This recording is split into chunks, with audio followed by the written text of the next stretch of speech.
رب العالمین والصلاة والسلام علی سید الانبیاء والمرسلین وعلی آلہ وصحبہ اجمعین، اما بعد۔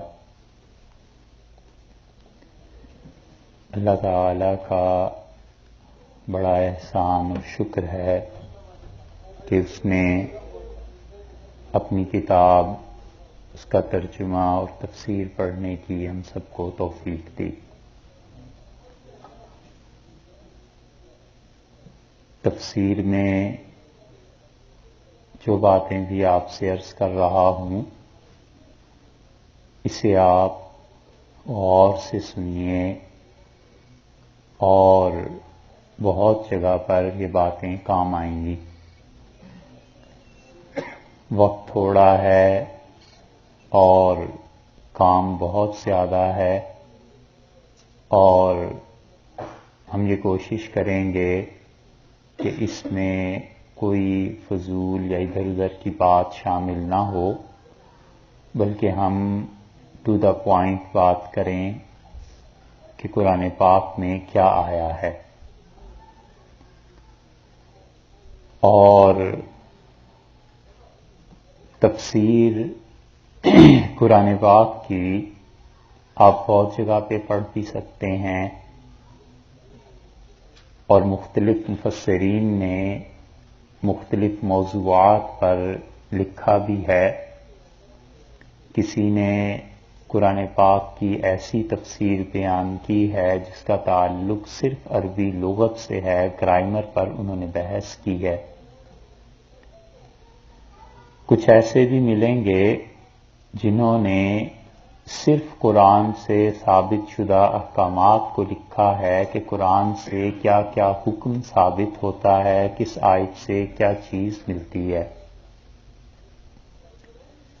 کچھ مفسرین ایسے ملیں گے جنہوں نے صرف جغرافیے کو اپنا موضوع بنایا ہے کہ قرآن نے کس کس چیز پر بحث کی ہے، کس زمین کے متعلق بیان کیا ہے، کس ستارے کے متعلق بیان کیا ہے، کس پہاڑ کا نام اللہ نے لیا ہے، کس پیغمبر علیہ الصلوۃ والسلام کا نام لیا ہے۔ جیسے حضرت کی سید سلیمان ندوی رحمۃ اللہ علیہ کی کتاب ہے عرض القرآن، یہ آپ دیکھیں گے تو آپ کو اسی ٹاپک پہ ملے گی۔ جن کتابوں کا حوالہ ہم دیتے رہیں گے ان کو آپ یاد رکھیے، نوٹ کر لیجئے۔ کبھی آپ کو اس موضوع پر لکھنا پڑا، کام کرنا پڑا تو انشاءاللہ آپ کو بہت کام آئیں گی، بجائے اس کے کہ اس وقت آپ کسی کو ڈھونڈیں کہ قرآن نے جغرافیے پر جو بحث کی ہے یہ کہاں ملے گی۔ آپ کو پہلے ہی سے پتا ہوگا کہ عرض القرآن جو ہے یہ ملتی ہے، شاہ صاحب نے، سید سلیمان ندوی رحمۃ اللہ علیہ نے اس پہ بحث کی ہے۔ تو مختلف مفسرین کے مختلف موضوعات ہیں۔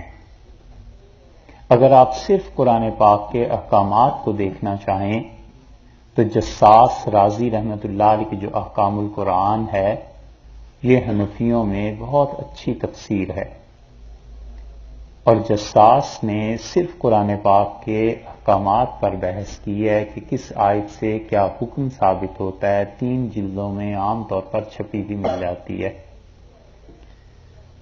اسی طرح احکام القرآن ابن عربی نے بھی لکھی ہے۔ یہ ابن عربی جو مفسر ہیں قرآن پاک کے، تفصیل سے ان کے بات آتی رہے گی، مگر ہیں یہ اندلس کے، اور ان کی تفسیر بھی اسی موضوع پر ہے کہ قرآن میں احکامات کیا کیا بیان ہوئے ہیں۔ سب سے اچھی چیز جو اب تک دیکھنے میں آئی ہے اور چھپی ہے، اور قرآن پاک کے احکامات اس میں ثابت ہوتے ہیں، اور نہ صرف ثابت ہوتے ہیں بلکہ 4-5 ائمہ کی رائے اس میں مل جاتی ہے کہ اس آیت سے کس امام نے کیا سمجھا ہے، یا ان کے بعد والوں نے اس سے کیا چیز ثابت کی ہے۔ سب سے اچھی چیز جو اب تک چھپ کے آئی ہے وہ امام قرطبی رحمۃ اللہ علیہ کی تفسیر ہے، تفسیر قرطبی کے نام سے عام طور پر جو پہچانی جاتی ہے۔ اور اسی طرح اور مفسرین بھی ہیں جنہوں نے اپنے اپنے ڈھنگ اور رنگ سے تفسیریں لکھی ہیں، مگر ہم جو جمع ہوئے ہیں اور ہم جو اس میں منہج رکھنا چاہتے ہیں یا آپ کو بتانا چاہتے ہیں سرے سے پہلے دن سے ہی کہ ہم یہ چاہیں گے کہ اصل کتاب حل ہو، قرآن پاک حل ہو، اور پتہ چلے کہ قرآن پاک میں اللہ نے کیا فرمایا ہے، کس آیت کا کیا ترجمہ ہے، اس میں کوئی الفاظ لائے گئے ہیں تو یہ کیوں لائے گئے ہیں، اور ڈائریکٹ جو چیزیں قرآن پاک میں اللہ نے بیان کی ہیں وہ کوئی نہیں کر سکتا۔ اور اس کے ساتھ ساتھ یہ تو پہلا درجہ ہے، دوسری چیز جس کی ہم کوشش کریں گے وہ ہلکی پھلکی تفسیر ہے، لمبی چوڑی مباحث نہیں ہے، وگرنہ قرآن کی ایسی بھی آیات ہیں جن پہ آدمی ایک ایک مہینے تک بحث کرتا رہے تو پوری نہیں ہوتی۔ ابن عربی نے لکھا ہے کہ وہ لوگ جمع تھے اندلس میں، اور اس زمانے میں کسی بھی بڑی تقریب کا ایک حصہ سمجھا جاتا تھا کہ علماء جو جمع ہوتے تھے تو کوئی علمی بحث کیا کرتے تھے۔ تو ابن عربی لکھتے ہیں کہ ایک مرتبہ اندلس میں ایک آیت پر بات شروع ہوئی، علماء بیٹھے ہوئے تھے اور انہوں نے کہا جو وضو کی آیت ہے اس سے کتنے مسائل ثابت ہوتے ہیں، تو اس ایک مجلس میں انہوں نے 800 مسائل اس سے ثابت کی۔ تو آیت تو قرآن کی ایسی بھی ہے لیکن وقت بھی اتنا نہیں ہے، اور پھر اور بھی بہت سے امور ہیں جو معنی ہیں، تو جو ہم آپ سے عرض کرنا چاہیں گے وہ ہم آپ کو پہلے سے بتا رہے ہیں کہ ہم کوشش کریں کہ قرآن پاک حل ہو، پتہ چلے اللہ نے کیا فرمایا ہے، اور دوسری بات یہ ہے کہ اس کے ساتھ ہلکی پھلکی تفسیر ایسی جو آسانی سے سمجھ میں آ سکے۔ یہ دو باتیں تو ہیں۔ تیسری بات یہ ہے کہ اصل میں قرآن پاک شاید 2-3 دن میں شروع ہو سکے۔ جو چیزیں قرآن پاک سے پہلے تفسیر کے شروع کرنے سے پہلے ترجمے کے سمجھنے کی چیزیں ہیں، ان میں ہم آپ کے سامنے 3-4 باتیں عرض کریں گے۔ ایک تو یہ ہے کہ ہمارے اساتذہ نے قرآن پاک کو آسان طور پہ سمجھانے کے لیے یہ مباحث کی ہیں کہ قرآن جب یہ الفاظ بولتا ہے تو اس سے اس کی مراد کیا ہوتی ہے۔ ہر ایک زبان میں، ہر ایک علم میں، ہر ایک فن میں کچھ ٹرمز ہوتی ہیں، اور آپ بھی جانتے ہیں کہ کسی کتاب کو شروع کرنے سے پہلے بھی اس کی ٹرمز اور اس کی اصطلاحات نہ معلوم ہوں تو بڑی دقت پیش آتی ہے۔ اس لیے 20-25 چیزیں ایسی ہیں جو آپ کو قرآن پاک کا ترجمہ اور تفسیر پڑھنے سے پہلے ہی سمجھ ہونی چاہیے۔ وہ 20-25 چیزیں اگر آپ سمجھ جائیں گے تو آپ آہستہ آہستہ دیکھیں گے ہمیں صرف یہ بتا دینا ہی کافی ہوگا کہ قرآن نے یہاں پر کون سی اصطلاح استعمال کی ہے اور اس چیز کے بعد اس چیز کا ذکر کیوں کیا۔ تو 20-25 اصطلاحات جو ہیں وہ ہم آپ سے عرض کر دیں گے، مگر یہی مشکل مرحلہ ہے۔ پھر جب چل پڑے قرآن پاک تو پھر تو چلتا ہی جاتا ہے۔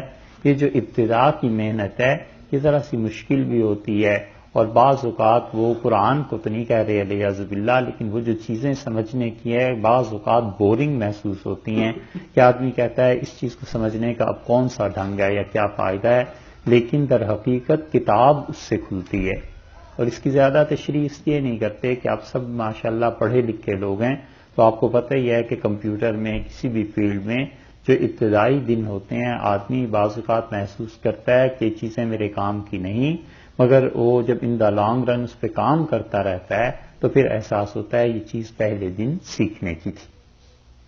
اس لیے یہ جو ابتدائی دن ہیں اگرچہ اس میں بحث ہمیں انہی 20-25 چیزوں سے کرنی ہے، لیکن یہ ایک طرح کی اساس ہیں، ایک طرح کی بنیاد ہیں۔ اگر یہی چیزیں نہ آتی ہوں تو قرآن پاک کا سمجھنا کافی دشوار ہو جاتا ہے۔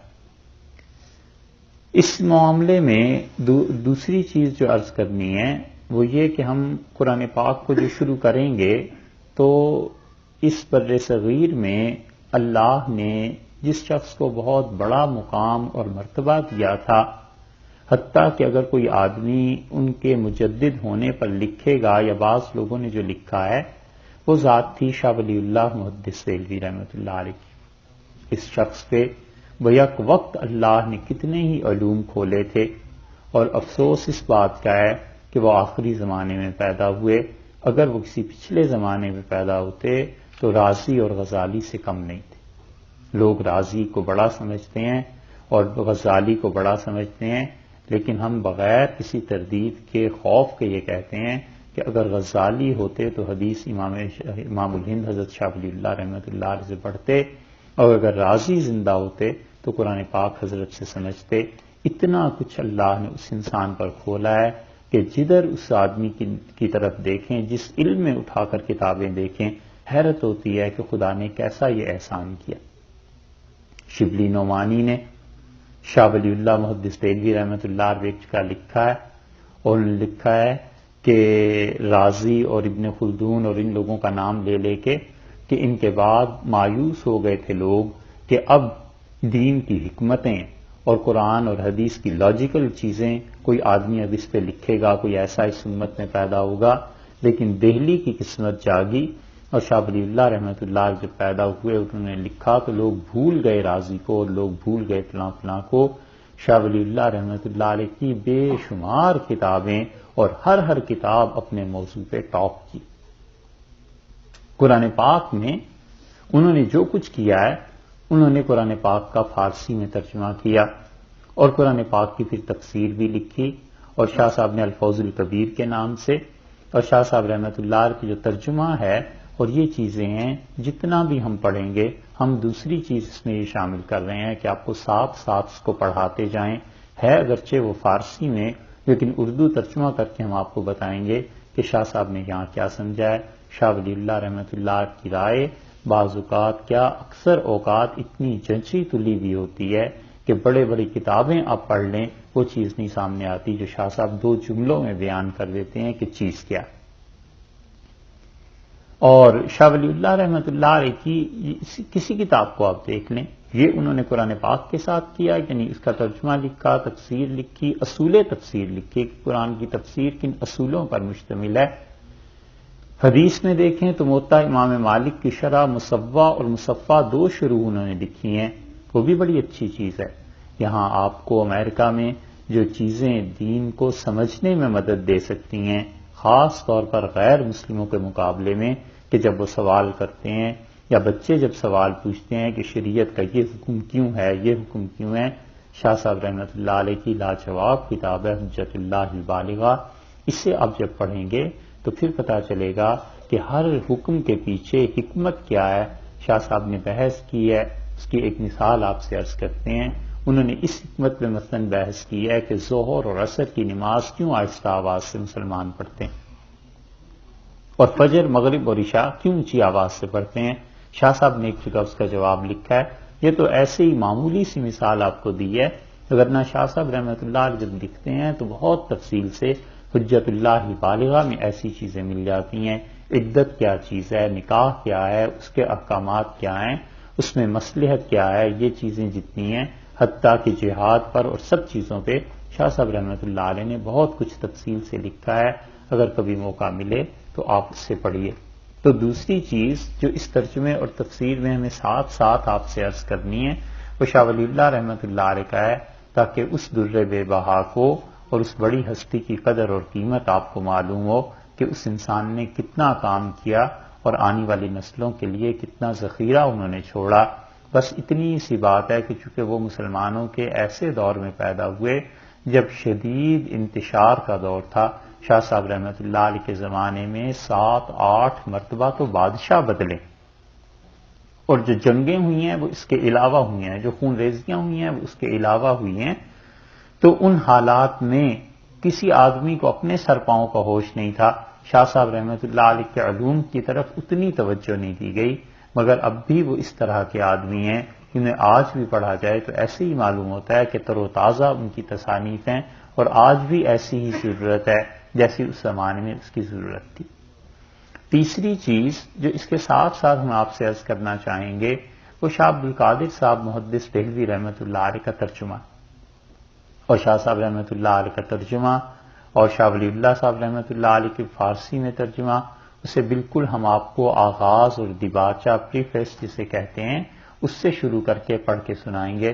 تو دیکھیے ان لوگوں نے کتنے کام کیے ہیں اور انہوں نے کیا کیا ہے. شاہ عبد القادر صاحب رحمۃ اللہ علیہ کبھی کبھی اپنے اردو ترجمے میں ایسا لفظ لے آتے ہیں کہ اس لفظ کے بغیر دوسرا لفظ آ ہی نہیں سکتا. اس سے اندازہ ہوتا ہے کہ اس انسان کی نگاہ کتنی گہری ہے. اور حقیقت میں شاہ صاحب رحمۃ اللہ علیہ کا کلام، ان کی ترجمہ اس طرح کا ہے کہ ہمارے اساتذہ کہتے تھے کہ اگر اردو میں قرآن پاک نازل ہوتا تو اللہ تعالی شاہ صاحب کے ترجمے کے ٹکڑوں کے ٹکڑے نازل کرتے. ہم آپ کو اس کی ایک مثال دیتے ہیں، کئی مثالیں قرآن پاک میں آ جائیں گی، آپ دیکھیں گے. ایک مثال ابھی سمجھانے کو دیتے ہیں، آپ دیکھیے. اللہ تعالی نے فرمایا کہ والنجم والشجر یسجدان، دو چیزیں اللہ کو سجدہ کرتی ہیں، ساری کرتی ہیں لیکن خاص طور پہ دو چیزوں کا نام دیا. نجم آپ جانتے ہیں کس کو کہتے ہیں؟ ستارے کو. اور شجر جھاڑ، پیڑ، درخت، اس کو کہتے ہیں. تو نجم اور شجر، درخت اور ستارے اللہ کو سجدہ کرتے ہیں. اچھے اچھے مفسرین یہاں اس بحث پہ پڑ گئے ہیں کہ درخت کا ستارے سے کیا تعلق ہے. اور بات بھی یہی ہے، آدمی سوچتا ہے کہ اللہ نے فرمایا کہ ستارہ سجدہ کرتا ہے اللہ کو اور درخت سجدہ کرتا ہے، دونوں میں آپس میں ربط کیا ہے. اب دیکھتے چلے جائیے، جتنی بھی تفاسیر، اتنی لمبی چوڑی مباحث دیکھتا ہے آدمی. شاہ عبد القادر صاحب رحمۃ اللہ نے کیا ترجمہ کیا ہے وہ آپ سنیں گے تو آپ کو حیرت ہوگی. دیکھیے شاہ صاحب رحمۃ اللہ علیہ ترجمہ کرتے ہیں، وہ کہتے ہیں النجم بیل. بیل سمجھتے ہیں جس کا کوئی تنا نہیں ہوتا، وہ کہتے ہیں نجم بیل والشجر اور درخت یسجدان، یہ دونوں اللہ کو سجدہ کرتے ہیں. یہ ہے کمال کی چیز. آدمی کو سمجھ آتا ہے کہ نباتات کا ذکر ہو رہا ہے، بیل کا ذکر ہوا، پھر اللہ تعالیٰ نے درخت کا ذکر کر دیا. دونوں ایک دوسرے کے برعکس نہیں ہیں. وگرنہ پہلا ترجمہ اگر دیکھا جائے کہ ستارہ اور اس کے بعد درخت، تو آدمی سوچ میں بڑھ جاتا ہے کہ آخر ان میں ہے کیا. شاہ صاحب کی نظر کہاں پہنچی ہے؟ نجم عربی میں اس چیز کو بھی کہتے ہیں جس چیز کا کوئی پایا نہ ہو، جس چیز میں کوئی تنا نہ ہو، جو چیز کھڑی نہ ہو سکے. تو ستارے کو نجم اسی لیے کہتے ہیں کہ وہ ہوا میں معلق نظر آتا ہے، اوپر نیچے کوئی چیز اس کے نہیں ہے مگر اللہ کی قدرت سے معلق ہے. تو بیل کو بھی اسی لیے نجم کہتے ہیں کہ اس کا کوئی تنا نہیں ہوتا. تو شاہ صاحب رحمۃ اللہ علیہ نے اصل عربی پر نظر کر کے بجائے اس کے کہ وہ ترجمہ کرتے ستارے سے، انہوں نے ترجمہ کر دیا بیل سے. یہ ان کا کمال ہے. اور ہر جگہ یہ ملے گا، ایک ایک پارے میں کئی مقامات ملیں گے جہاں سے پتا چلتا ہے کہ شاہ ولی اللہ رحمۃ اللہ علیہ کے جو بیٹے تھے شاہ عبد القادر صاحب رحمۃ اللہ علیہ، انہوں نے جو قرآن پاک کا ترجمہ کیا، اس کے مختصر سا حاشیہ لکھا، کتنی بڑی بڑی چیزیں انہوں نے اس موضوع پر حل کی. ان چیزوں کے بعد جو 20-25 باتیں آپ سے عرض کرنی ہیں، ان میں سے ایک چیز یہ ہے کہ قرآن پاک میں مفسرین کہتے ہیں کہ ہر صورت میں ایک دعویٰ ہوتا ہے. اور دعوے کا مطلب یہ ہے کہ اللہ تعالیٰ ایک ایسی بات اس میں کہہ دیتے ہیں صورت میں جس کے متعلق باقی ساری صورت اس کے گرد گھومتی ہے. جس چیز کو کہتے ہیں مرکز، یا جس چیز کو آپ کہتے ہیں محور، یا جس چیز کو آپ کہتے ہیں سینٹر، وہ کہتے ہیں کہ ہر ایک صورت میں کوئی نہ کوئی دعویٰ ہوتا ہے، کوئی نہ کوئی مرکزی چیز ایسی ہوتی ہے جس کے متعلق اللہ تعالیٰ نے اصل میں وہ بات بیان کرنی ہے، اور پھر ساری چیزیں اس چیز کے ارد گرد گھومتی رہیں گی. اس دعوے کے لیے دلائل کی ضرورت ہوتی ہے. کوئی بھی آدمی ایک دعویٰ کرتا ہے یا کوئی بھی دعویٰ اللہ تعالیٰ فرماتے ہیں تو اس کے لیے دلائل چاہیے ہوتے ہیں، کیونکہ کوئی بھی دعویٰ بغیر دلائل کے ثابت نہیں ہوتا. یہ اصول کی بات ہے کہ آپ کہتے ہیں یہ چیز لکڑی کی بنی ہوئی ہے تو اس لکڑی پہ کوئی دلیل ہونی چاہیے. لکڑی اور لوہے کو ایک جیسا رنگ کیا جائے تو بعض اوقات دونوں میں فرق کرنا دشوار ہو جاتا ہے. تو آدمی کیا کرتا ہے، اسے ٹھوک بجا کے دیکھتا ہے، الٹ پلٹ کے دیکھتا ہے. تو وہ کیا کر رہا ہوتا ہے، وہ اصل میں لکڑی یا لوہے کے لیے دلیل تلاش کر رہا ہوتا ہے نا، کہ اسے ایک طرف کو کر دیں، یہ لکڑی کی ہے یا لوہے کی ہے، ایک چیز طے ہونی چاہیے. اسی طرح بالعموم اللہ تعالیٰ قرآن پاک میں ہر جگہ جس چیز کو مسلسل بیان کرتے ہیں وہ اللہ کی توحید ہے، اللہ کی وحدانیت ہے. اور اللہ تعالیٰ بار بار اس چیز پہ لاتے ہیں کہ دیکھو اللہ کے علاوہ کوئی الہ نہیں ہے، اللہ کے علاوہ کوئی تمہارا خدا نہیں ہے. یہ جو ایک دعویٰ ہے، اس دعوے کو ثابت کرنے کے لیے اللہ تعالی بار بار دلائل کا ذکر کرتے ہیں۔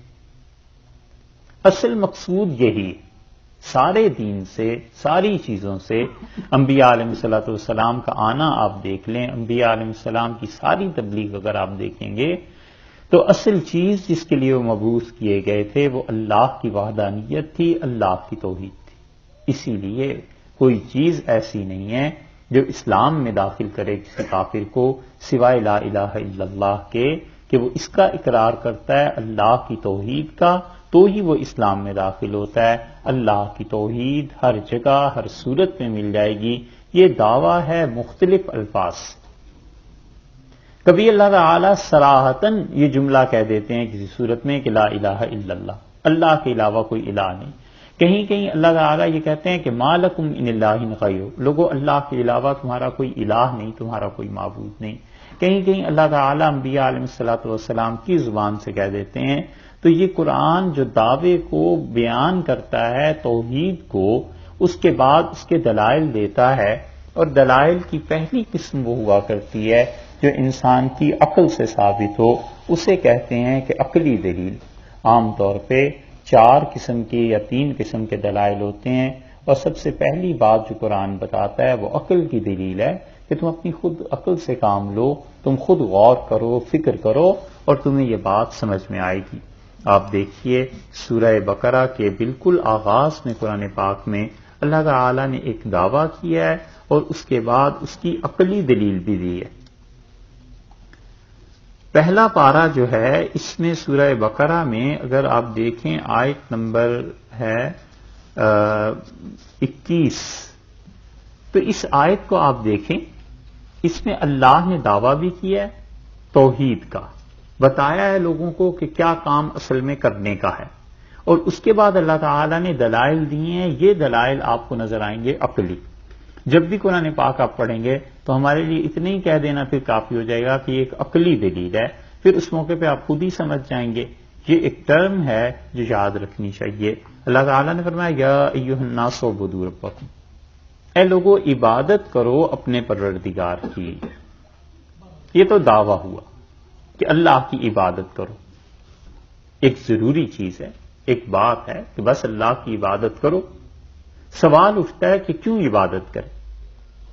یہ جو ہم قرآن پاک کا ترجمہ اور تفسیر کہہ رہے ہیں، ہم آپ سے پہلے ہی دن بتا دیتے ہیں، ہم بالکل ایسی سوالات، ایسی چیزیں کریں گے علیہ باللہ جیسے کافر لوگ سوالات اٹھاتے ہیں اور بات کرتے ہیں نا کہ کیوں ہو گیا ایسے اور کیا ہو گیا اور اللہ نے یہ بات کیوں کہی ہے، تاکہ آپ کو عملی زندگی میں کام آئے اور یہ ذہن بنے کہ اسلام پر اعتماد اور یقین بحال ہو کہ اللہ نے جو کچھ کہا ہے وہ حق ہے، ہم نہیں سمجھے، ہمارا قصور اور غلطی ہے، باقی اللہ نے اس میں کوئی کسر اور کمی نہیں چھوڑی، اللہ تعالیٰ نے جو کچھ کہا ہے وہ صحیح ہے۔ ایسے ایسے اشکالات ہم آپ کے سامنے رکھیں گے جو مفسرین نہیں لکھے ہیں، لیکن آدمی کی ہمت نہیں پڑتی کچھ کہنے کی۔ ایک عام آدمی ڈرتا ہے وہ بات کرتے ہوئے کہ اگر میں نے یہ بات کہی تو کہیں لوگ مجھے یہ نہ سمجھیں کہ میں کافر ہو گیا ہوں یا ایسے ہو گیا ہے۔ پرانے جو مفسرین تھے رحمہم اللہ، ان میں بڑی وسعت تھی اور بڑا ہی دماغ میں ان کے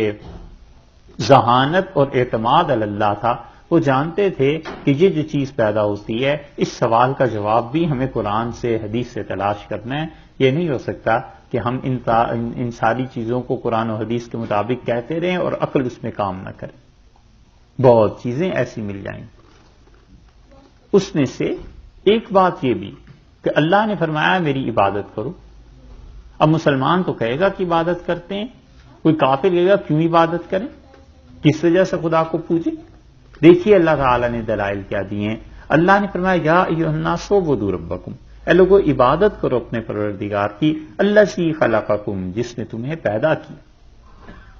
اگر اس نے تمہیں پیدا نہیں کیا تو یہ بتاؤ کس نے پیدا کیا؟ یہ ہے، اور مطلب یہ ہے کہ اللہ کی عبادت کرو اور اللہ کے علاوہ کسی اور کی عبادت نہ کرو۔ دو چیزیں الگ الگ ہیں۔ ایک ہے اللہ کی عبادت کرو، یہ ہے مثبت پازیٹو سائڈ، اور ایک یہ کہ اللہ کے علاوہ کسی کی عبادت نہ کرو، یہ جو چیز ہے نا یہ زیادہ کھٹکتی ہے لوگوں کو، اور اس پہ آ کے لوگ پھنس جاتے ہیں، اسی میں شرک شروع ہو جاتا ہے۔ وہ کہتا ہے اللہ کی عبادت کرو، دوسروں کی بھی کر لو، کیا حرج ہے؟ اسی لیے رازی کا حوالہ ہم آپ کے سامنے رکھیں گے۔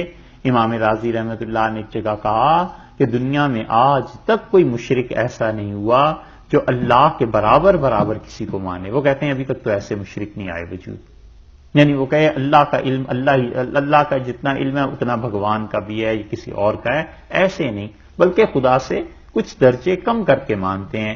ہندوؤں کو آپ دیکھ لیں جو عبادت کرتے ہیں اللہ کے علاوہ غیروں کی، ایک اللہ کو وہ بھی مانتے ہیں، پھر اس کے بعد درجہ بدرجہ کم زیادہ کرتے رہتے ہیں۔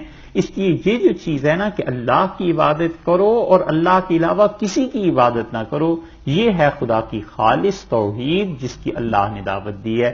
اللہ فرماتے ہیں یا ایھا الناس اعبدوا ربکم، لوگوں عبادت کرو اپنے پروردگار کی، الذی خلقکم، جس نے تمہیں پیدا کیا، یعنی یہ کہ اللہ ہی نے پیدا کیا ہے، اللہ کے علاوہ تمہیں کسی نے پیدا نہیں کیا۔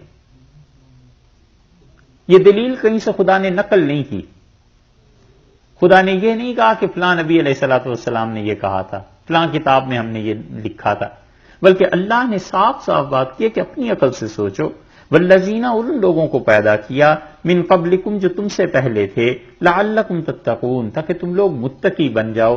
ہے یہ بھی دلیل دوسری کہ تم سے جو پہلے گزرے تھے انہیں کس نے پیدا کیا؟ اللہ ہی نے پیدا کیا۔ جب اللہ ہی نے پیدا کیا تو ان کے لیے بھی یہ ضروری تھا کہ اللہ کے علاوہ کسی اور کی عبادت نہ کرتے۔ الذی جعل لکم الارض فراشا، وہ اللہ کی ذات جس نے زمین کو تمہارے لیے بچھونا بنا دیا۔ یہ دیکھا آپ نے تیسری عقلی دلیل دے دی نا کہ عقل سے سوچو یہ زمین آخر کس نے بنائی؟ اپنے غور اور فکر سے کام لو کہ اس زمین کو آخر کس نے تمہارے لیے آرام کی جگہ بنا دیا ہے۔ نہ ہی تو پہاڑ ہے کہ جس پہ آدمی لیٹ نہ سکے، نہ دلدل ہے کہ جس میں آدمی دھنس جائے، بلکہ ایک مناسب سطح اس کی ہموار کر دی تاکہ تم لوگ وہاں پر آرام کر سکو۔ والسماء بناء، اور اللہ نے آسمان کو عمارت بنا دیا یا آسمان کو چھت بنا دیا، دونوں ترجمے کیے گئے ہیں۔ آسمان کو عمارت بنایا یا چھت، آ جائے گی اس کی بھی تشریح، لیکن ہے یہ بھی عقل کی بات، دیکھیے کہیں سے نقل نہیں کی جا رہی۔ الذی، اچھا اس کے بعد کہتے ہیں وَأَنزَلَ مِنَ السَّمَاءِ مَاءً، اور اللہ نے آسمان سے پانی کو نازل کیا۔ یہ بھی عقل میں آتی ہے تمہارے؟ اللہ کے علاوہ کوئی اور ہے جو پانی کو نازل کرے؟ جب نہیں ہے اور کوئی تو تم اللہ کے علاوہ کسی اور کی عبادت کیسے کر سکتے ہو؟ اس مقام کو خیال میں رکھیے گا۔ آپ کو اس کی تشریح ایک اور جگہ عرض کرتے ہیں کہ دیکھیے عقلی دلائل، یہ جو پانی کا ہے اللہ نے ایک اور جگہ بھی عقل کے ساتھ اس کی دلیل دی ہے۔ سورہ واقعہ ہے 27ویں پارے میں، وہاں آپ دیکھیے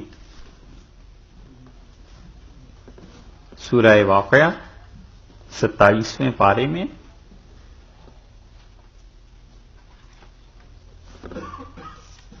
اور آیت نمبر 64 ہے اس کی۔ چلیے پہلے مقام کو چھوڑ دیجئے، اسی کو دیکھ لیجئے، ہم نے تو صرف آپ کو سمجھانا تھا۔ یہ 64 نمبر آیت دیکھ لیجئے سورہ واقعہ کی، اس مقام کو رہنے دیجئے، بس عقلاً جو دلائل ہیں وہ سمجھانے تھے۔ یہاں دیکھیے اللہ نے عقل سے دلیل دی۔ اللہ تعالیٰ نے فرمایا سورہ واقعہ میں 27ویں پارے میں 63 نمبر آیت ہے، بعد میں افرائیتم ما تحرثون، 63 نمبر 63۔ ہاں، افرائیتم ما تحرثون، تم نے کبھی غور کیا ہے اس فصل پہ جو تم اگاتے ہو؟ ہے نا عقل کی بات خالص، کہیں سے نقل نہیں کی۔ افرائیتم ما تحرثون، تم نے غور کیا اس فصل پہ جو تم اگاتے ہو؟ اانتم تزرعونہ، کیا تم اسے اگاتے ہو؟ ام نحن الزارعون، یا ہم اس کے اگانے والے؟ پالتا ہے بیج کو مٹی کی تاریکی میں کون؟ اقبال نے جو کہا ہے نا یہ بات ہے۔ انتم تزرعونہ ام نحن الزارعون، لوگو تم اسے اگاتے ہو یا ہم اگاتے ہیں؟ اور دیکھو لو نشاء لجعلناہ حطاما، اور اگر ہم چاہیں تو اسے بالکل زرد کر دیں، بھوسا بنا دیں، فصل ہو ہی نہ ہو تو جل جائے ساری کی ساری۔ فظلتم تفکہون، انا لمغرمون، تو تم پھر آپس میں یہ باتیں کرنے لگو، کہنے لگو کہ ہو ہم پہ تو تاوان پڑ گیا، چٹی پڑ گئی۔ چٹی سمجھتے ہیں؟ تاوان یعنی ہم نے بیکار محنت کی، ہمارے ذمے تاوان آ گیا۔ کیا اس کا ترجمہ کریں گے؟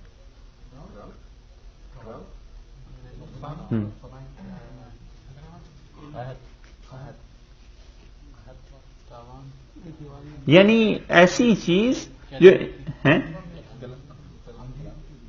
جیسے کوئی آدمی ہے، ہاں اس کے نہیں، تاوان کا مطلب یہ ہے کہ جیسے کسی آدمی نے کوئی جرم نہ کیا ہو اور بھرنا پڑ جائے، پیسے دینے پڑ جائیں۔ ظلم میں ہوتا ہے نا، جرم تو کوئی کیا نہیں اور پولیس والے نے آ کے کہا نکالو پیسے، تو زیادتی بھی تاوان بھی۔ اللہ نے فرمایا پھر تم یوں کہنے لگو گے بل نحن محرومون، بلکہ کہو گے ہم تو محروم ہو گئے، ہم نے تو ساری محنت کی تھی اس لیے کہ فصل حاصل کریں، اور فصل کی بجائے یہاں کیا ہوا، یہاں پر یہ چیزیں ہو گئیں جیسے بھوسا اگایا۔ افرأیتم الماء الذی تشربون، یہ دیکھیے دوسری عقل کی دلیل دی ہے، اور اللہ نے فرمایا کہ تم نے کبھی غور کیا ہے الذی تشربون، اس پانی پر جسے تم پیتے ہو، اس کو کبھی سوچا؟ اَأَنتُمْ أَنزَلْتُمُوهُ مِنَ الْمُزْنِ، کیا تم نے اس پانی کو نازل کیا ہے بادل سے، ام نحن المنزلون، یا ہم نازل کرنے والے ہیں، ہم اتارنے والے ہیں۔ کیسی خالص ٹھوس عقلی دلیل ہے۔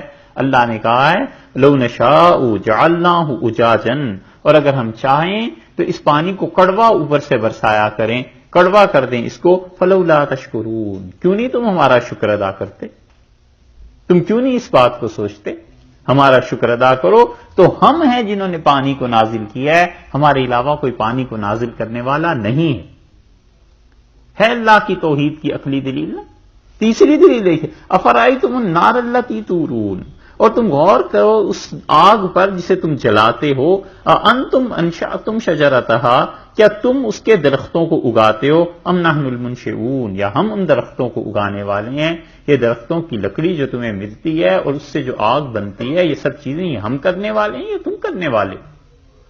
جب تم نہیں کرنے والے اور تمہارے آباء و اجداد اور جن جن کی تم عبادت کر سکتے ہو کوئی بھی نہیں کرنے والا، تو پھر حق عبادت کا میرا بنتا ہے یا اور چیزوں کا بنتا ہے؟ نحن جعلناها تذکرہ ومتاعا للمقوین، اور ہم نے اس آگ کو کیا کیا ہے، فائدہ اٹھانے کی چیز بنا دی ہے ان لوگوں کے لیے جو اس کو استعمال کرتے ہیں، مسافر ہیں اور لوگ ہیں۔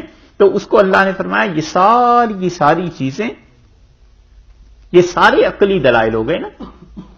یہ بات سمجھانی کہ اللہ تعالیٰ ایک چیز کا دعویٰ کہ خدا کی عبادت کرو، کیوں کریں؟ اللہ کہتا ہے پانی پہ غور کرو، اللہ تعالیٰ فرماتے ہیں آگ پر غور کرو، اللہ تعالیٰ فرماتے ہیں بادلوں کے نظام پر، بارشوں پر غور کرو، زراعت پر غور کرو۔ یہ سب کی سب چیزیں کون تمہارا معبود ہے جو ایسا کر سکے؟ جب اللہ کے علاوہ کوئی نہیں ہے تو پھر لازمی نتیجہ عقل کا یہ نکلتا ہے کہ جو دیتا ہے اسی کی عبادت ہونی چاہیے۔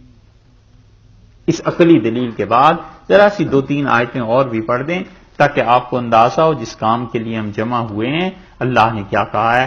اللہ تعالیٰ نے اگلی 2 آیات دیکھ لیجئے۔ اللہ نے فرمایا فلا اقسم بمواقع النجوم، اور میں قسم کھاتا ہوں اس جگہ کی جہاں پہنچ کر ستارے ڈوب جاتے ہیں۔ سورہ واقعہ ہے 27واں پارہ اور 75 نمبر یہ آیت ہے۔ فلا اقسم بمواقع النجوم، اور ہم قسم کھاتے ہیں اس جگہ کی جہاں پر پہنچ کے ستارے ڈوب جاتے ہیں۔ اللہ ہی جانتا ہے یہ کیا چیز۔ اب تک تو اتنے ہی پہنچے ہیں کہ بلیک ہول ہے نا، پتہ نہیں 100-200 سال کے بعد اور کیا ترقی اور کب یہ بات کھلے، لیکن اللہ نے فرمایا میں قسم کھاتا ہوں اس جگہ کی جہاں ستارے ڈوب جاتے ہیں، وہ اس کائنات میں اتنی بڑی چیز ہے کہ اگلی آیت دیکھیے، فرمایا وَإِنَّهُ لَقَسَمٌ، اور یہ میری قسم ہے، لَوْ تَعْلَمُونَ عَظِيمٌ، اگر تمہیں عقل ہو، تمہیں شعور ہو، لَوْ تَعْلَمُونَ عَظِيمٌ، اگر تم اسے بڑی قسم سمجھو، تمہیں اتنا شعور ہو، تمہاری عقل میں بات آئے، بہت بڑی قسم ہے جو تمہارا رب کھا رہا ہے، جو تمہارا پروردگار کھا رہا ہے۔ قسم کس کے لیے ہوتی ہے؟ قسم ہوتی ہے انفیکٹ گواہی کے لیے، قسم گواہی کے لیے ہوتی ہے نا۔ ایک آدمی کہتا ہے تم نے فلاں کو قتل کیا، وہ کہتا ہے اللہ کی قسم نہیں کیا، مطلب یہ کہ اللہ اس بات پر گواہ ہے کہ میں نے قتل نہیں کیا۔ ایک آدمی کہتا ہے کہ مجھے جس سے محبت ہے اس کی زلفیں ایسی، یہ چیزیں ایسی، تو گویا ایک طرح سے اس کے حسن پر دلیل لا رہا ہے کہ وہ چیزیں ایسی ایسی. تو قسم بھی اسی معنی میں آتی ہے. اللہ نے کس چیز پر یہاں قسم کھائی؟ یہ تو قسم ہو گئی. مقسم بہی کون ہے؟ یعنی جس چیز پہ قسم کھا گئی وہ کیا چیز ہے؟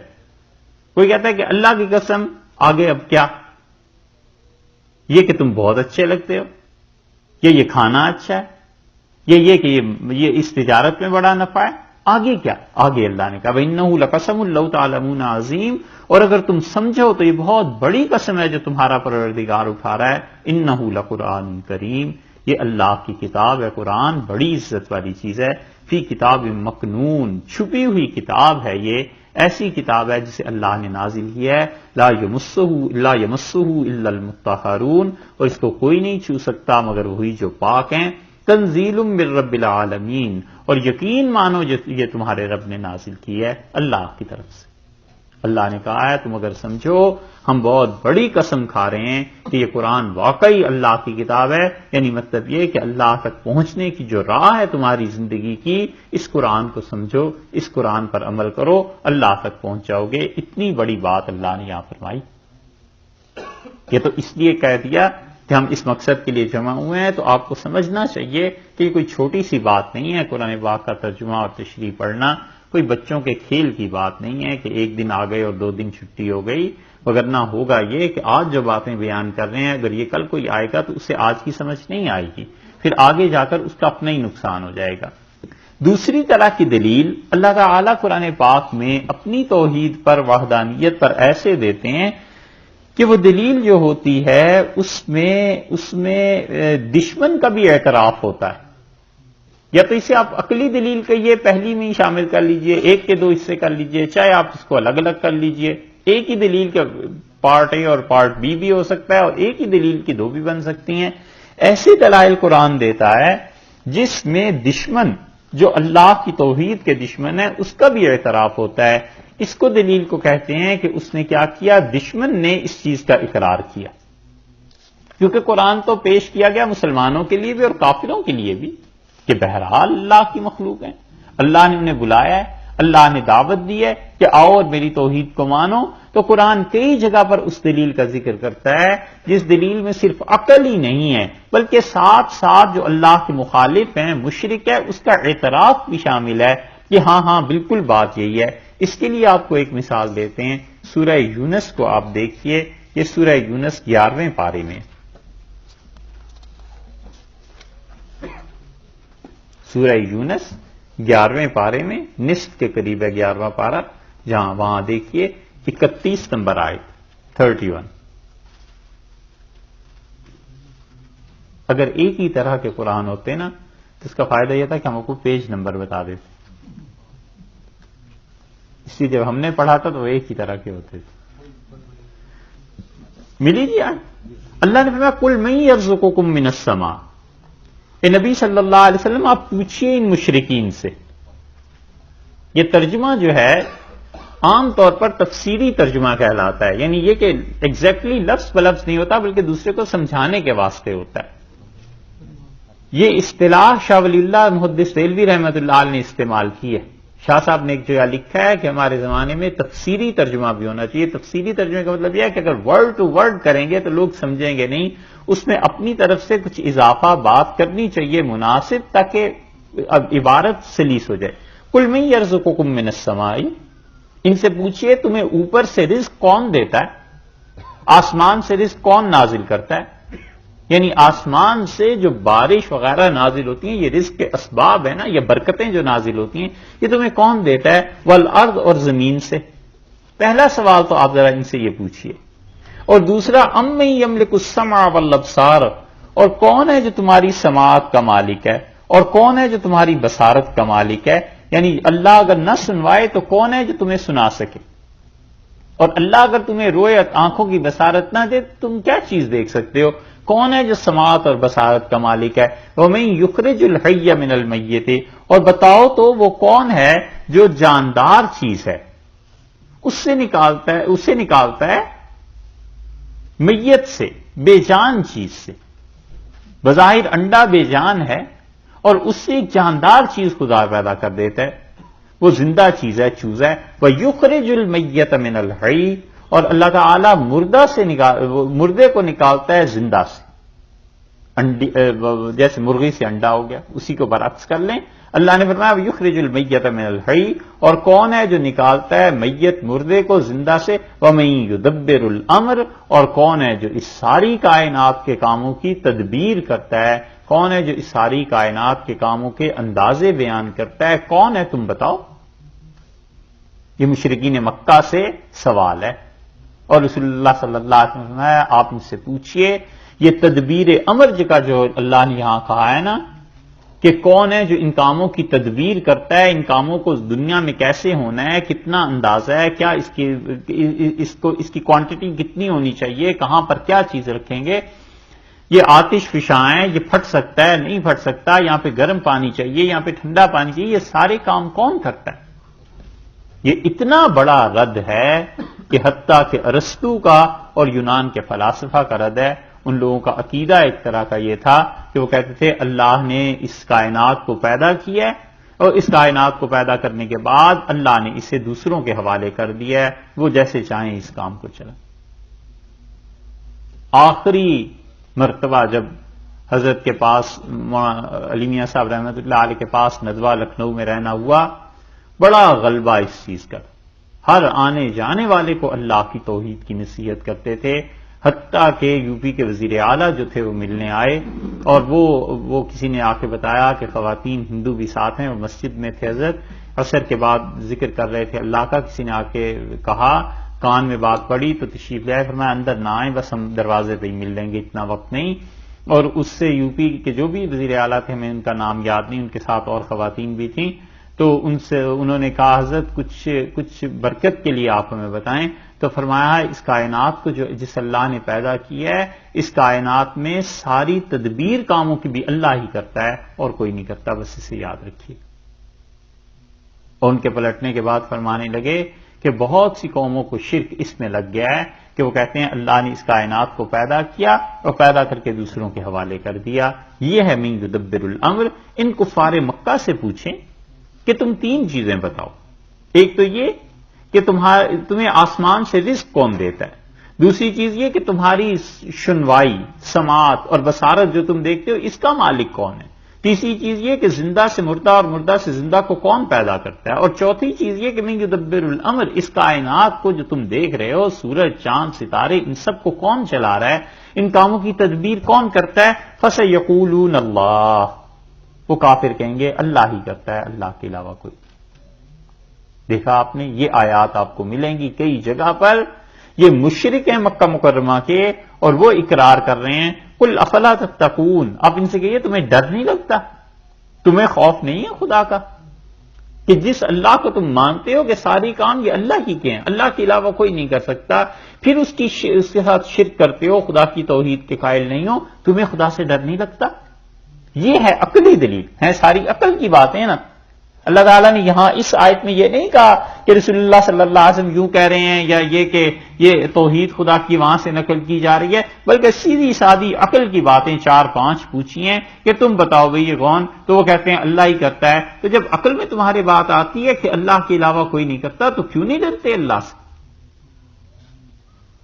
یہ دلیل ہے عقل کی، اور اس کے ساتھ ساتھ دشمن کا اعتراف بھی شامل ہے، مشرک کا اعتراف بھی شامل ہے.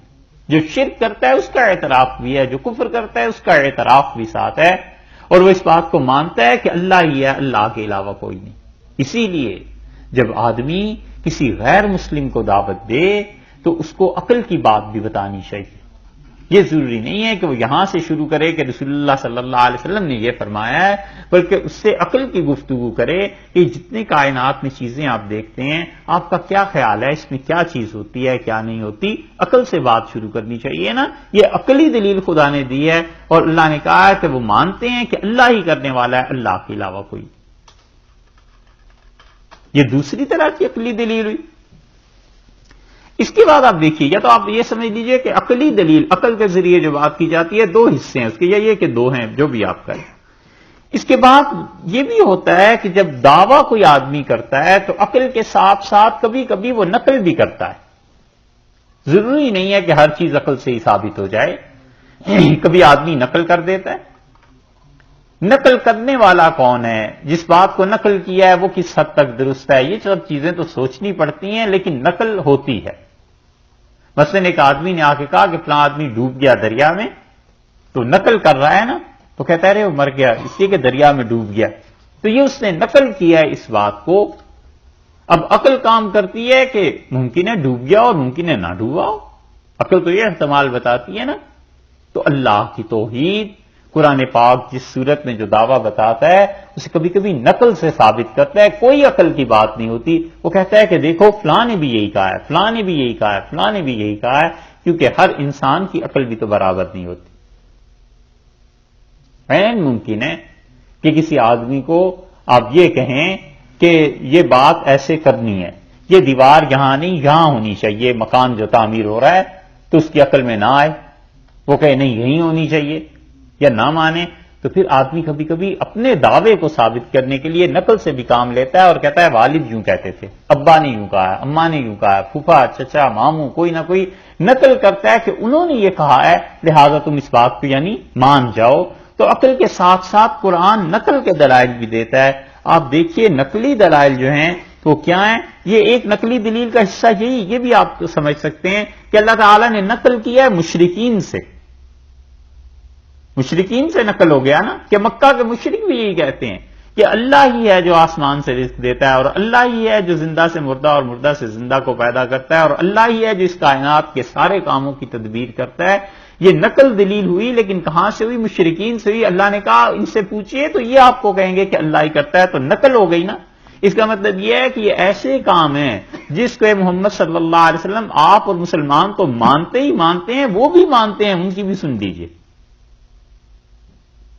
وہ بھی اس بات کے قائل ہیں. ایک سوال اٹھتا ہے یہاں کہ اگر وہ ان چیزوں کے قائل تھے تو جھگڑا پھر کس بات کا تھا؟ وہ جھگڑا ایک جگہ آئے گا. یہ انشاءاللہ ابتدائی باتیں ہیں، جو آپ اس کو سمجھ جائیں گے تو پھر انشاءاللہ چل پڑتی ہیں بات، پھر آپ کے سمجھ میں سب آتی رہے گی. ہم اس لیے اس کو کر رہے ہیں کہ دیکھیے آئندہ چل جب ہم کہیں گے یہ نقل کیا ہے اللہ نے اس دلیل کو، تو پھر اتنی لمبی بات کی بحث کی ضرورت ہی نہیں ہے. اس لیے پہلے آپ سے کچھ چیزیں عرض کرنی. کبھی کبھی اللہ تعالیٰ یہ کرتے ہیں کہ نقل کرتے ہیں کس چیز کو، کہ آپ دیکھیے اس کی ایک مثال دیتے ہیں. 15ویں پارے میں بالکل جہاں سے شروع ہو رہا ہے 15واں پارہ، وہاں دیکھیے ایک نقلی دلیل اللہ نے دی ہے.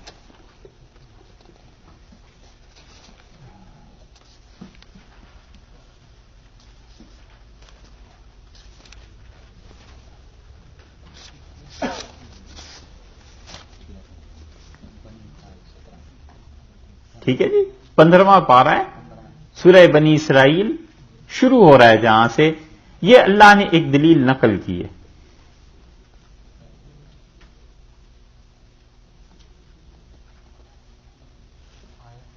آیت نمبر بس دوسری آیت دیکھ لیجیے.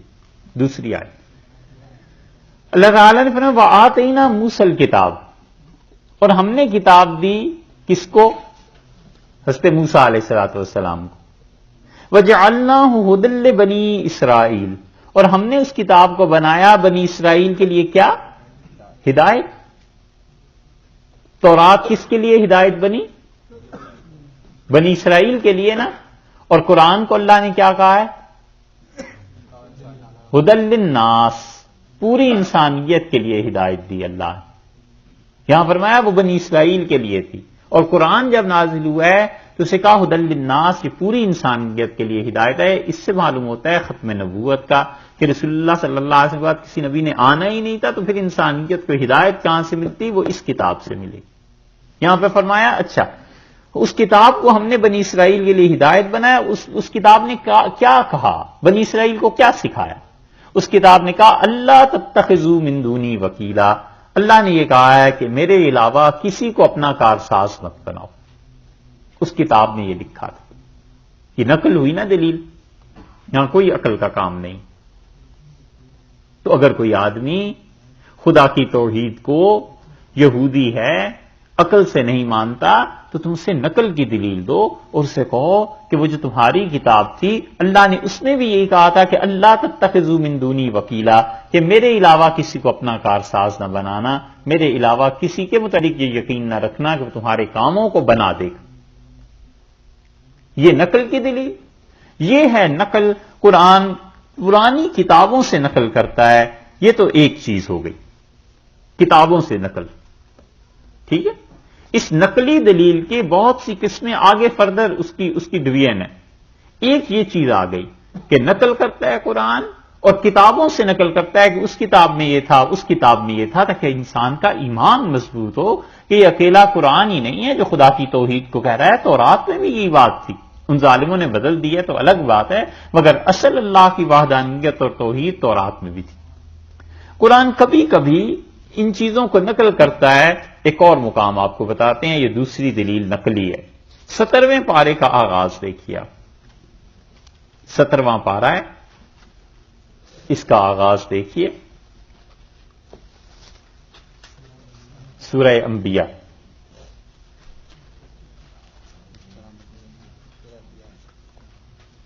سورہ انبیاء ہے، 17واں پارہ ہے، آیت نمبر 25 ہے۔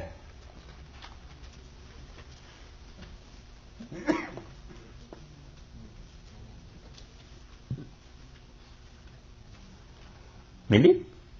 دیکھا، وما ارسلنا من قبلک من رسول، اور ہم نے آپ سے پہلے کوئی رسول ایسا نازل نہیں کیا علیہ الصلوۃ والسلام، الا نوحی الیہ، مگر ہم نے اس کی طرف وحی کی تھی۔ آپ سے پہلے جتنے بھی رسول آئے ہیں نا علیہ الصلوۃ والسلام، ہم نے ان پر وحی کی تھی، انہ لا الہ الا انا، کہ میرے علاوہ تمہارا کوئی الہ نہیں، میرے علاوہ تمہارا کوئی الہ نہیں۔ اس الہ کے لفظ پہ بھی غور کیجئے گا، قرآن یہ بار بار اس لفظ کو کیوں کہتا ہے؟ لا الہ الا انا، کوئی الہ نہیں تمہارا مگر میں، لا الہ الا اللہ، کوئی الہ نہیں مگر اللہ۔ اچھا، فرمایا ہم نے ہر ایک کی طرف یہی وحی کی تھی، الا انا، میرے علاوہ کوئی الہ نہیں، تو کیا ہوا پھر؟ فاعبدون، سو میری عبادت کرو۔ یہ دیکھا آپ نے، دعویٰ بن گیا نا کہ ہماری عبادت کرو۔ کیوں کریں؟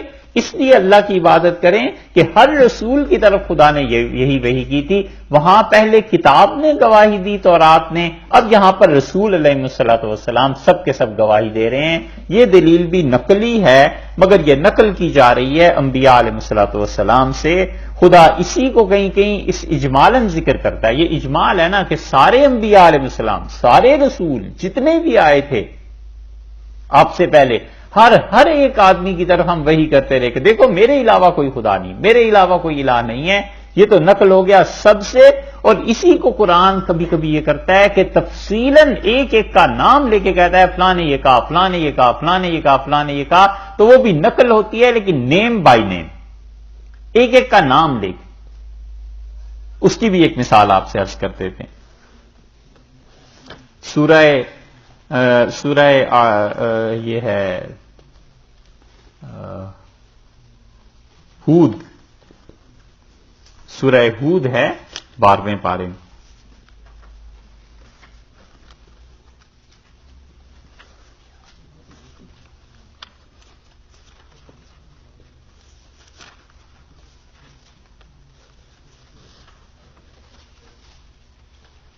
ملی؟ سورہ ہود ہے 12ویں پارے میں، جی 12واں پارہ جہاں ہے اس میں نکال لیجئے آپ، سورہ کا نمبر 11 ہے، 12واں پارہ ہے، اور اس میں آیت نمبر 50 دیکھیے۔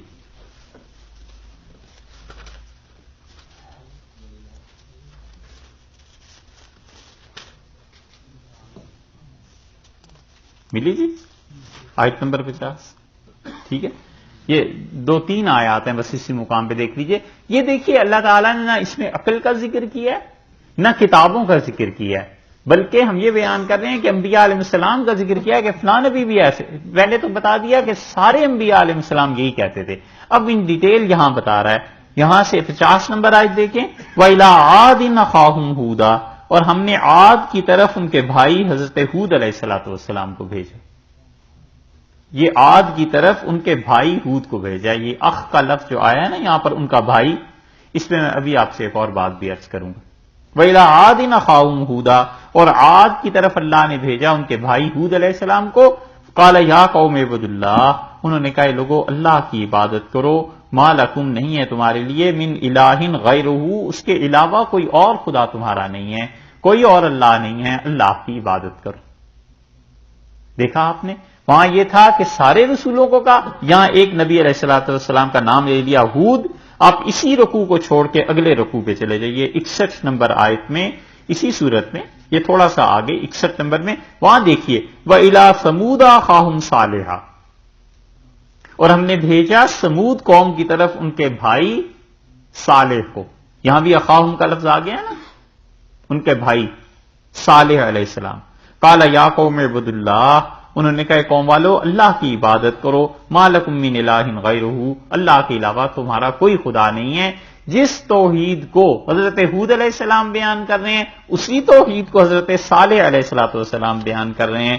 دیکھا آپ نے. ایک تیسری مثال اس کی دیکھیے آگے اسی صورت میں آیت نمبر 84 پہ آ جائیے، جہاں نصف لکھا ہوا ہے، اس کے بعد جو آیت شروع ہو رہی ہے وَإِلَىٰ مَدْيَنَ أَخَاهُمْ شُعَيْبًا، اور ہم نے مدین والوں کی طرف بھیجا ان کے بھائی شعیب علیہ السلام کو. قَالَ يَا قَوْمِ اعْبُدُوا اللَّهَ، انہوں نے کہا میری قوم والو اللہ کی عبادت کرو. مَا لَكُم مِّنْ إِلَٰهٍ غَيْرُهُ، اللہ کے علاوہ تمہارا کوئی خدا نہیں ہے. تین نبی تو یہی ہو گئے جو کہتے رہے اللہ کے علاوہ تمہارا کوئی خدا نہیں، اور ہمارے نبی علیہ الصلوۃ والسلام انہوں نے بھی یہی ارشاد فرمایا کہ لا الہ الا اللہ، اللہ کے علاوہ تمہارا کوئی الہ نہیں ہے.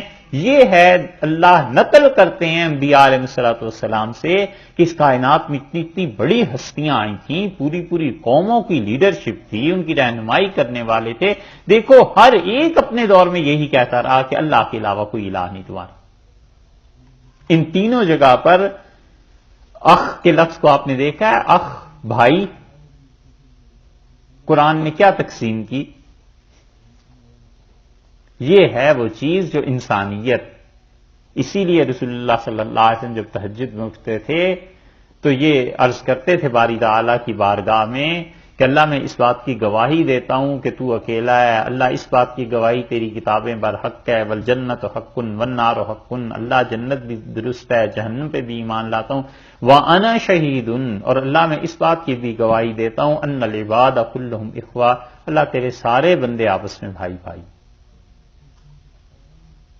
مذہب کی تفریق اتنی نہیں ہے جتنی لوگوں نے کر لی ہے. اللہ نے کہا ہے کافروں کے بھائی، انبیاء علیہ الصلوۃ والسلام کو یہی کہا ہے نا کہ ان کا بھائی ہود، ان کے بھائی صالح، ان کے بھائی شعیب علیہ الصلوۃ والسلام. اس کا مطلب ہے کہ انسانیت جو ہے اس کی تفریق مذہب کی بنیاد پر بڑی دشوار چیز. کچھ معاملات ایسے ہیں جہاں پہنچ کے مثلا نکاح ہے، وہاں مذہب کی بنیاد پہ تفریق ہوتی ہے، ہونی بھی چاہیے، اور کچھ چیزیں ہیں. لیکن ہر معاملے میں یہ کہنا کہ یہ کافر اور ہم مسلمان اور مذہب کی تفریق ایسے نہیں ہے. قرآن نے بار بار اس کو کہا کہ اخاہم، ان کا بھائی، ان کا بھائی، ان کا بھائی. یہ سمجھ میں آتی ہے بات، اور سمجھ میں آتی ہے تو حلق سے اترتی ہے، وہ ذرا مشکل ہے. ہاں بعض ہوتے ہیں نا تقسیم در تقسیم، قومیت کی بنیاد پہ تقسیم، وطن کی بنیاد پہ تقسیم، تم پاکستانی، ہم ہندوستانی، تم عرب، ہم عجم. ان تازہ خداؤں میں بڑا سب سے وطن ہے، جو پیرہن اس کا ہے مذہب کا کفن ہے. یہ وطنی تقسیم بھی تو ہے نا کہ آپ کس ملک سے، میں کس ملک سے. یہاں یہ بھی تقسیم ہوتی ہے مذہب کی بھی. ہر معاملے میں مذہب کی تقسیم نہیں ہے. بہت سی چیزیں ایسی ہیں جو کامن ہیں ہم میں بھی اور غیر مسلم میں بھی. اللہ نے یہاں کہا ہے اخاہم اخاہم اخاہم، ان کا بھائی، شعیب کے بھائی. وہ تو کافر تھے، حضرت شعیب علیہ الصلوۃ والسلام کی قوم والے. صالح کا بھائی، صالح علیہ الصلوۃ والسلام کی قوم والے کافر تھے. ہود، وہ تو کافر تھے، ان کے بھائی. اللہ تعالیٰ نے کہا ان کے بھائی. یہ ہے، وہ تو اخ کا لفظ بیچ میں آ گیا. دیکھا آپ نے قرآن نے کیا کیا؟ نقل کیا پہلے کتابوں سے، پھر انبیاء علیہ الصلوۃ والسلام سے، پھر اس کے بعد کئی ایک انبیاء علیہ الصلوۃ والسلام سے نقل کر دیا. یہ تین چیزیں ہو گئیں. چوتھی دلیل آپ دیکھیے اللہ تعالیٰ کیا کرتے ہیں، پچھلے زمانے کے جو علماء گزر گئے نا بنی اسرائیل کے، اللہ ان سے بھی نقل کرتا ہے تاکہ یہودیوں کو بتائے عیسائیوں کو کہ تم لوگ اپنی تاریخ دیکھو، سورہ بقرہ میں دیکھیے، یہاں پر ہے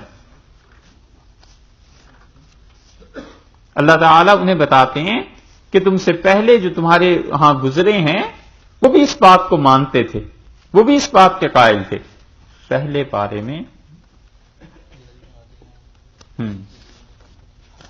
کون سی آیت نمبر تھی؟ اولئک یؤمنون بہ،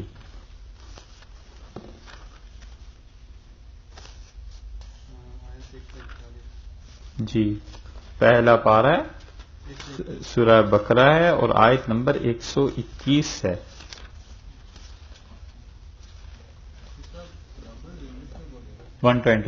نمبرز انگلش میں بولیں، اچھا صاحب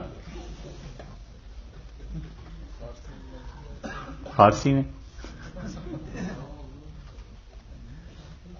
دیکھیے، اللہ تعالیٰ نے فرمایا الذین آتیناہم الکتاب، جن لوگوں کو ہم نے کتاب دی تھی، یہ جن لوگوں کو ہم نے کتاب دی ہے، نہیں صاحب